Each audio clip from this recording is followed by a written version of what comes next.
राष्ट्रीय स्वयंसेवक संघ प्रमुख मोहन भागवत के डीएनए वाले बयान पर वरिष्ठ कांग्रेसी और मध्य प्रदेश के पूर्व मुख्यमंत्री दिग्विजय सिंह ने तंज कसा है। उन्होंने कहा, अगर हिंदुओं और मुसलमानों का डीएनए एक ही है तो धर्म परिवर्तन के खिलाफ कानून बनाने का क्या फ़ायदा है। लव जिहाद के खिलाफ कानून बनाने की क्या ज़रूरत थी। इसका मतलब है कि मोहन भागवत और एआईएमआईएम प्रमुख असदुद्दीन ओवैसी का डीएनए भी एक ही है। सिंह ने यह बयान मध्य प्रदेश के सीहोर में बुधवार देर रात एक श्रद्धांजलि सभा के बाद पत्रकारों के सवाल पर दिया।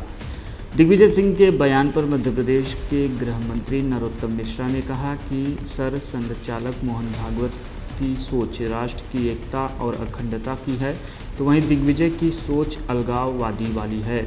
उनके बयानों में सिर्फ और सिर्फ समाज के विभाजन की बातें और सांप्रदायिकता ही नज़र आती है। एक दिन पहले ही दिग्विजय ने एक खबर की कटिंग को ट्वीट करके मोहन भागवत और असदुद्दीन ओवैसी को एक दूसरे का मददगार बताया था।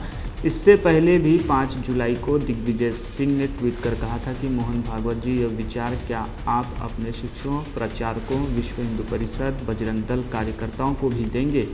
क्या शिक्षा आप मोदी शाह व भाजपा के मुख्यमंत्री को भी देंगे? आपको बता दें कि मोहन भागवत ने मुस्लिम राष्ट्रीय मंच की ओर से हुए कार्यक्रम में कहा था कि देश में हिंदू मुस्लिम एकता भ्रामक बात है, क्योंकि वे अलग अलग नहीं हैं बल्कि एक ही हैं। पूजा करने के तरीके के आधार पर लोगों में भेद नहीं किया जा सकता। भागवत ने कहा कि सभी भारतीयों का डीएनए एक ही है, चाहे वे किसी भी धर्म के हों। जो हिंदू ये कहता है कि यहाँ मुस्लिम नहीं रह सकते, तो वो शख्स हिंदू है ही नहीं।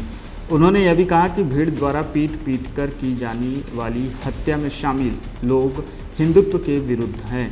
गाय पवित्र जानवर है, लेकिन उसके बहाने किसी की जान लेना हिंदुत्व के खिलाफ है। डीआरबी न्यूज़ के लिए राहुल पांडे की रिपोर्ट।